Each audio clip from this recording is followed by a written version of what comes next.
Hay una evidente lucha desde el Poder Ejecutivo para descalificar al Poder Judicial, sobre todo desde que la ministra Norma Piña asumió la presidencia de la Suprema Corte de Justicia de la Nación.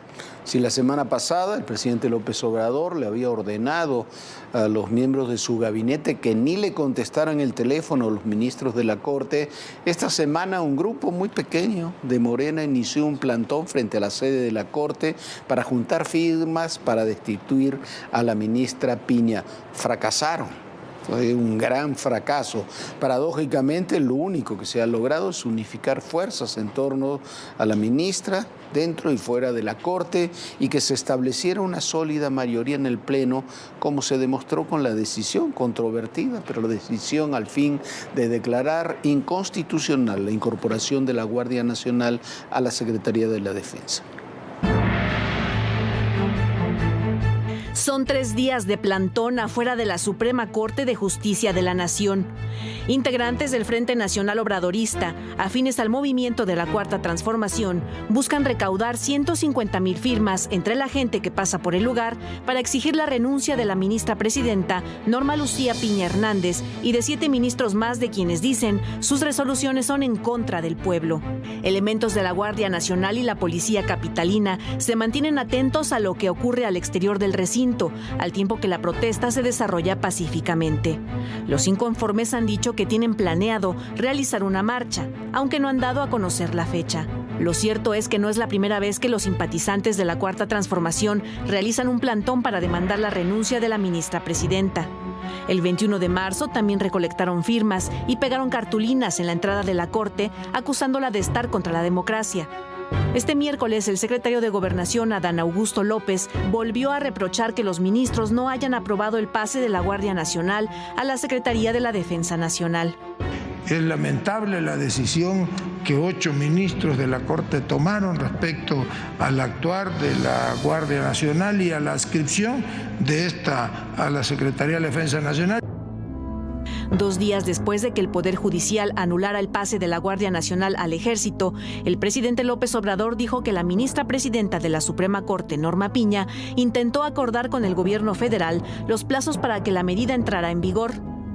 El señor presidente ha sido muy claro y esa fue su instrucción y nosotros desde luego que la atendemos puntualmente en que nosotros no íbamos como se hizo en el pasado, a llegar a ningún acuerdo ni a prestarnos a ningún lenguaje.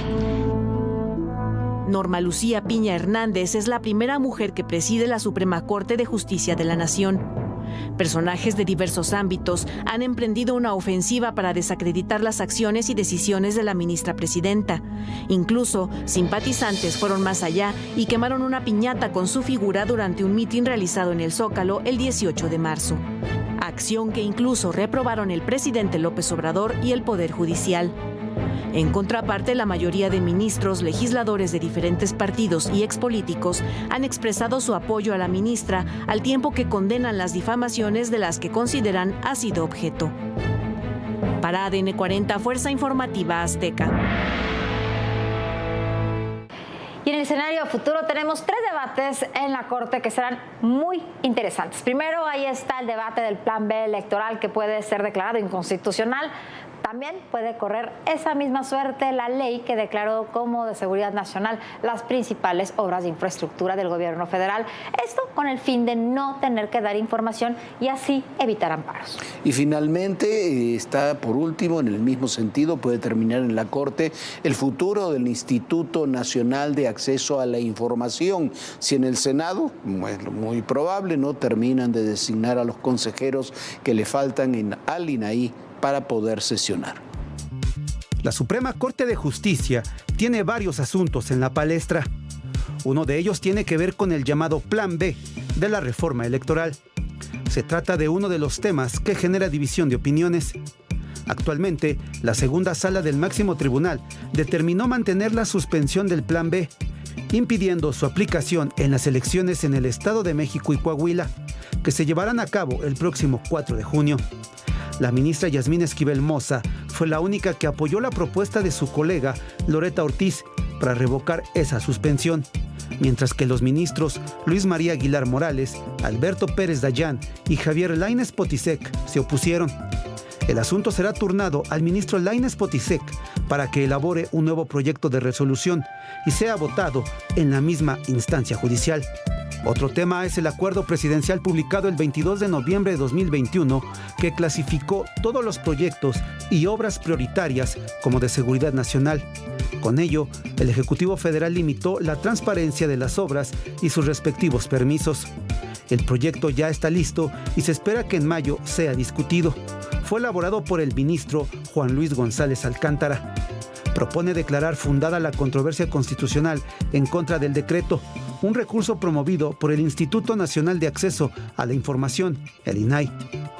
Incluso fue el único órgano que llevó este asunto a la Corte, pues la Comisión Federal de Competencia Económica, COFESE, criticó el acuerdo, pero no lo impugnó. El mismo INAI tiene un tema pendiente en el máximo tribunal, quien le negó sesionar con solo 4 integrantes. Con ello, el pleno de este órgano no podrá sesionar ni tomar determinaciones, por lo menos hasta que la Suprema Corte resuelva el juicio constitucional en contra del Senado de la República. Es por no concluir el proceso de designación de los 3 comisionados que faltan. Bueno, y la misma suerte de controversias constitucionales o acciones de constitucionalidad pueden correr varias de estas reformas que se votaron fast track en las últimas horas en la Cámara de Diputados, algunas con una prisa increíble, hay algunas cosas buenas, otras que se nota que se han improvisado sobre las rodillas. Pero bueno, también el día de hoy, en la mañana, hubo una reunión con gobernadores de Morena en Palacio Nacional. Esto es lo que sucedió en Palacio el día de hoy y que tiene relación con la salud presidencial. El presidente Andrés Manuel López Obrador se recupera de su tercer contagio de COVID-19. Como presidente de México, tengo la responsabilidad de informarles sobre mi estado de salud. Ya lo hice, pero de todas maneras, como han habido especulaciones, es importante decirles que estoy bien, tengo COVID, se me complicó. En un mensaje publicado en redes sociales, el mandatario relató cuáles fueron los síntomas y cómo recibió la primera atención. Me fui a una gira muy intensa que inicié en Veracruz, hubo cambio de clima, fui después a Quintana Roo, estuve en Chetumal, estuve en Cancún, estuve en Mérida y ahí me hizo crisis porque se me bajó de repente la presión, fue una especie de váguido, hablando coloquialmente, y llegaron de inmediato pues los médicos y me atendieron, no perdí el conocimiento, sí tuve esa situación de desmayo transitorio y por la baja de presión querían llevarme en camilla y en una ambulancia al hospital. Le pidieron instrucciones al general secretario, él dijo de que hicieran lo que correspondía, lo que se necesitara, ¿no? Que me atendieran. Yo no acepté. Los charoleé, les dije, miren, él es el general secretario, pero yo soy el comandante supremo de las Fuerzas Armadas. Entonces, no me van a llevar a ningún lado, aquí en este sillón me van a atender. Y ya me tomaron la presión, me pusieron 1 litro de suero, me levantaron la presión y ya, afortunadamente, no pasó a mayores, no hubo ninguna afectación en el corazón. Por la mañana, el secretario de Gobernación, Adán Augusto López, dijo que la salud del presidente evoluciona y que se mantiene en constante comunicación con el gabinete.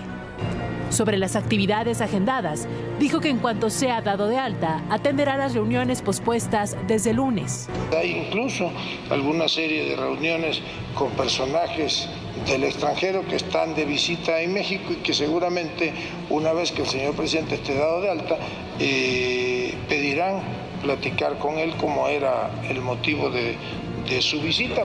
Más tarde, al ser cuestionado sobre la razón por la que el presidente no ofreció un mensaje a los gobernadores reunidos en Palacio Nacional, el secretario de Gobernación dijo que no era el objetivo. Y es que este miércoles se reunieron 20 mandatarios estatales con funcionarios para evaluar la estrategia de seguridad y los programas sociales para el bienestar. En el encuentro, que duró cerca de 2 horas, estuvieron la secretaria de Seguridad, Rosa Isela Rodríguez, y Alejandro Encinas, subsecretario de Derechos Humanos. La próxima semana se realizará otra reunión con los 12 gobernadores faltantes. Hay que ponerle un nombre, un rostro. Y que vienen todas las demandas internacionales. Una ciudad tan complicada como es la Ciudad de México. Ya llegamos a Aguililla, esta ciudad, la entrada a la Tierra Caliente.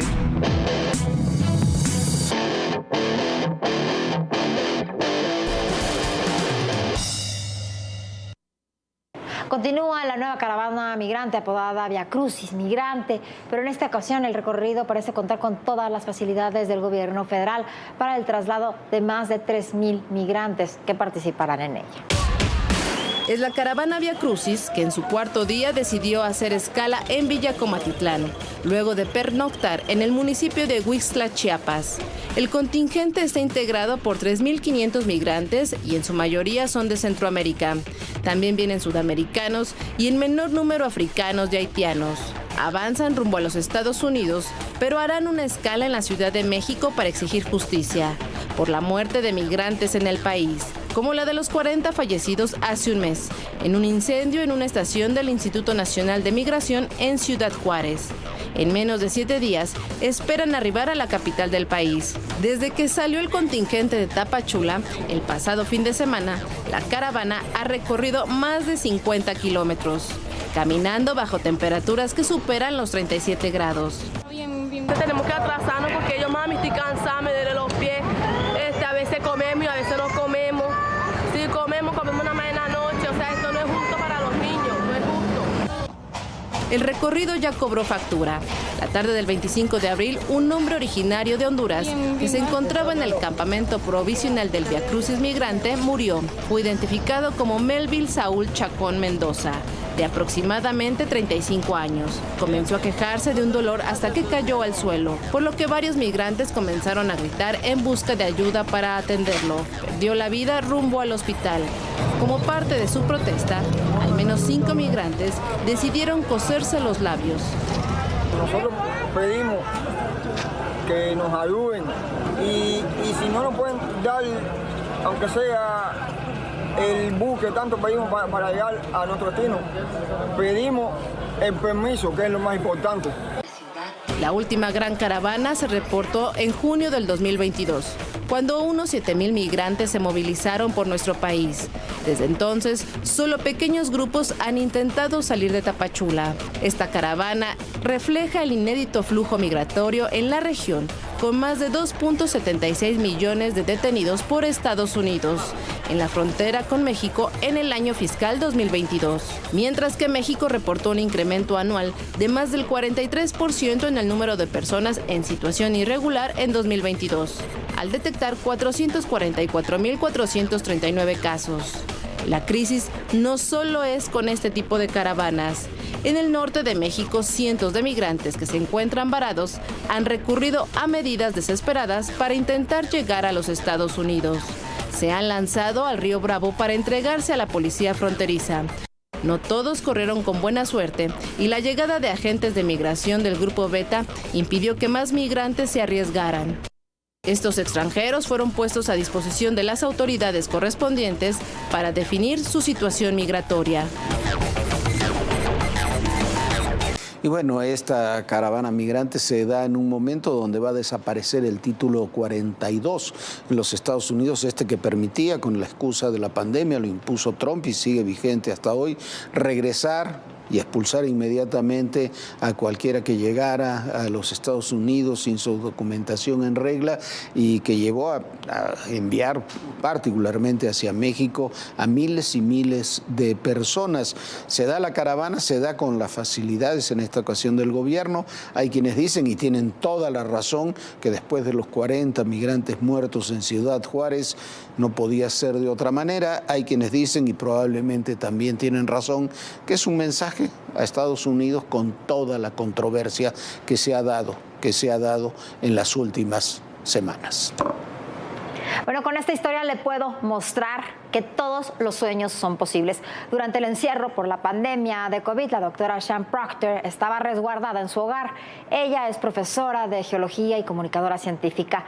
Ahí empezó a hacer poemas y pinturas y nunca imaginó que este hobby, que se convirtió en un nuevo talento que descubrió en la pandemia, la llevaría a ser la primera mujer afroamericana en pilotear una nave espacial y en estar en el espacio por más de 3 días.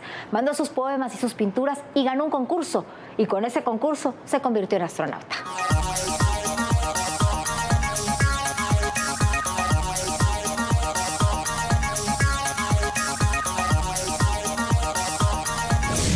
Sian, thank you very much. Your story is fascinating. Can you tell the audience, how did you get this ability to be able to go to space?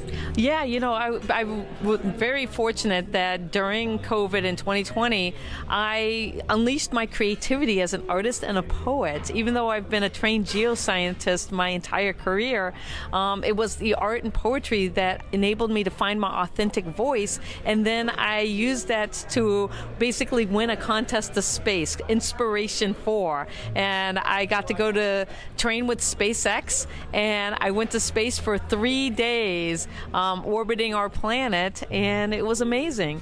You were actually the one that conducted the rocket. Yeah, so I became the mission pilot, and so I am the first African-American woman to pilot a spacecraft. You were a pilot before?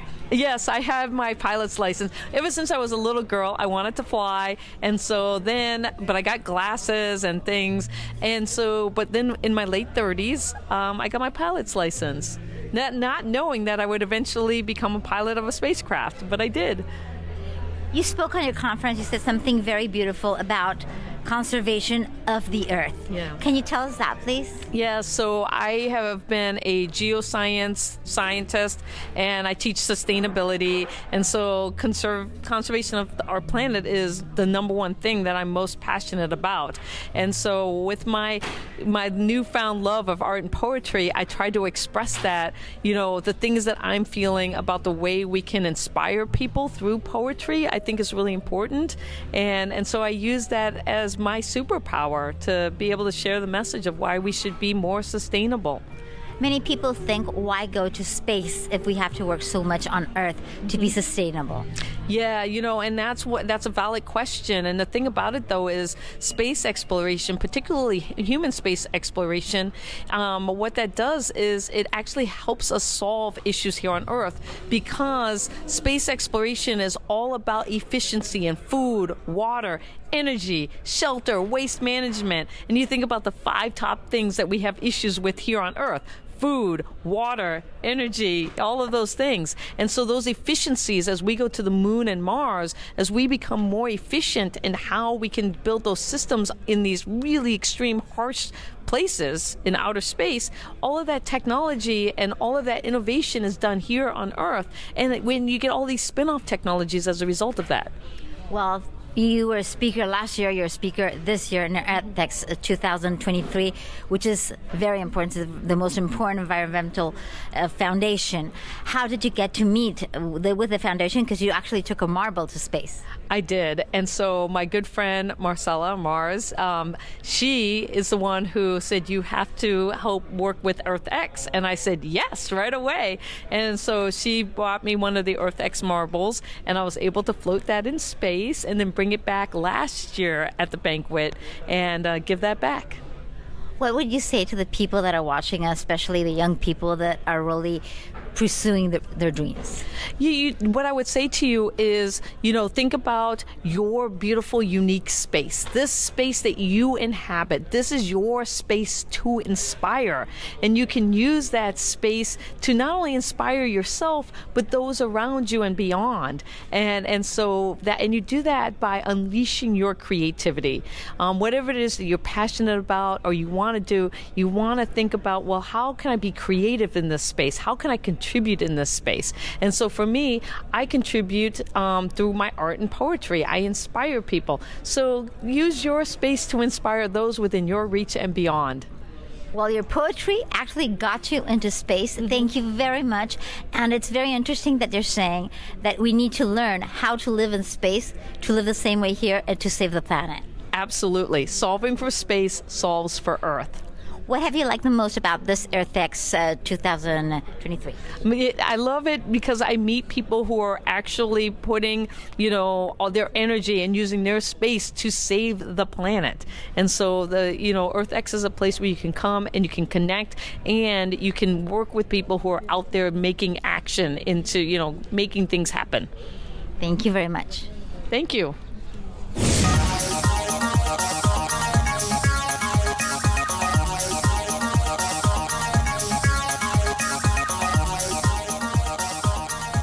Es una historia fascinante la de Sean Proctor, quien siempre soñó ser astronauta y por medio de este concurso lo logró. Pero ahora, además de sus clases, se dedica a dar, por supuesto, conferencias motivacionales para que la gente persiga sus talentos, que esos pueden lograr todos sus sueños. Interesantísima esta historia de Sean Proctor, la primera mujer afroamericana en llegar al espacio, Jorge. Una gran historia. Y esta es otra gran historia, pero de un signo completamente contrario. La crisis política que se vive en Venezuela, en lo que parece ser una depuración de rivales de Nicolás Maduro en medio de notabilísimos escándalos de corrupción, sobre todo en la empresa petrolera estatal, algo que nunca hemos escuchado aquí, tiene un nuevo filo, el de las llamadas muñecas del petróleo. Las mujeres, las amantes, las escorts cercanas a los funcionarios, que incluso sirven no solamente para eso, pero sirven también como operadoras o lavadoras del dinero que roban estos funcionarios. Esta es la historia. Hoy estoy aquí dando la cara, ya que se me están presentando unas acusaciones en las cuales no tengo nada que ver. Hoy estoy aquí en las autoridades presentándome para que se hagan todas las investigaciones que se tenga que hacer para poder tener mi derecho a la defensa. Señores, ustedes dirán, ¿por qué se pierde? ¿Por qué cierra Instagram? Porque no es fácil que te estén acusando. Es Olvani Gaspari, una joven venezolana influencer acusada de estar involucrada en la red de corrupción de la petrolera del estado que le ha costado $3,000 millones. Junto con ella están señaladas Elizabeth Yepes, Jimena Cajide Parada y Yurabic Ravelo. Se definían como empresarias, pero el dinero en realidad provenía de negocios oscuros. El fiscal general de Venezuela, Tarek William Saab, que lleva el caso, las apodó las muñecas del petróleo, debido a que han rastreado que los recursos de la paraestatal fueron enviados a cuentas bancarias de estas mujeres y de otros funcionarios de alto rango del régimen de Nicolás Maduro. Uno de estos funcionarios es el diputado Ugbel Roa, quien además de ser acusado de corrupción, es investigado por la red de trata que lideraba con Elizabeth Yepes, quien se encuentra prófuga. Algunos medios aseguran que esta joven de 28 años, quien se hacía llamar Ellie James, está en los Estados Unidos, donde busca asilo a cambio de dar a conocer lo que sabe del entramado de la petrolera venezolana. Ambos reclutaban a jóvenes para promoverlos como escorts, al servicio de políticos y empresarios, y a cambio les daban una vida ostentosa para mantenerlos callados. Elizabeth también decía ser influencer. Amasó una fortuna al ser primero la amante de Ugbel Roa, a quien conoció cuando era cantante de música popular, en un barrio de Puerto Ordaz. Desde el año del 2020, viajaba en aviones privados puestos por el mismo Roa, quien la puso a cargo de una empresa que alquilaba yates y carros de lujo denominada Yacht Ladies, con sede en Miami, Ibiza y Lechería. Olvani Gaspari está detenida. Era considerada la pareja sentimental del diputado Ugbel Roa, quien la nombró dueña de varias empresas que manejaba y además también la llenó de lujos. En cuanto a Jimena Cajide Parada, de 36 años, también está prófuga. Según una investigación del Nacional, era contadora pública y se desempeñó en cargos relacionados y después de la nada se convirtió en gerente de operaciones de inversiones Perla Bella, conocido como Iquin Hotel y Spa, en la turística Isla de Margarita desde 2019. Y Yurabik Ravelo tampoco se sabe de su paradero. Es del estado de Sucre y era modelo, animadora, a quien también vinculan con el entramado de la petrolera y la red de prostitución. Este no es el primer escándalo que enfrenta la petrolera venezolana, la llamada gallina de los huevos de oro, que durante el chavismo ha enriquecido a un innumerable de funcionarios corruptos. Especialistas estiman que las redes de corrupción entre 2020 y 2022 de la petrolera han generado pérdidas millonarias y solo en 127 expedientes abiertos se indica un desfalco por más de 42,000 millones de dólares. Mientras que por este nuevo caso, en total, 35 funcionarios han sido detenidos. Bueno, le invitamos a que se una a nuestras redes sociales. Puede consultar todos los contenidos de Todo Personal, los reportajes especiales que hemos hecho. Ahí encuentra todo, simplemente escanea este símbolo QR y lo lleva directo al canal de YouTube de ADN 40, Todo Personal. Descanse, sueñe bonito. Mañana, por supuesto, tenemos una cita muy puntual aquí a las 11 de la noche. Descanse, descansa, Jorge. Muy buenas noches, Viviana, gracias. Y usted también recuerde, en el poder y en la política todo, pero absolutamente todo es personal. Gracias, buenas noches.